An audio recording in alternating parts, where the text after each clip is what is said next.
Hello বন্ধুরা, আজকের বিকালে আমি বাগানে গিয়েছিলাম। বাগানে গিয়ে দেখলাম দিদিদের পাশের মাঠে বা কিছু বাড়ির বউয়েরা ধানের বীজ তুলছে।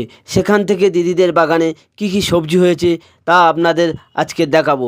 যেমন ফুলকপি, বাঁধাকপি, ওলকপি, আরও নানা রকমের সবজি আছে। যেসব সবজিগুলো আপনারা দেখলেন এ সবই কিন্তু বিনা সারে, কারণ এইখানকার মাটিটা খুবই ভালো। যে রকম গাছ দেবেন, যেমন আম গাছ দিয়েছি দেখুন, কলা গাছ দিয়েছি, ও জামরুল গাছ আছে, আরও নানা রকমের গাছ আছে।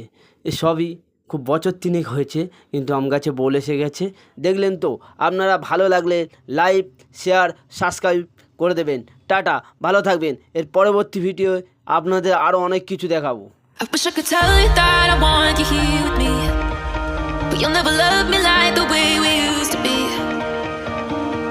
Too far from side.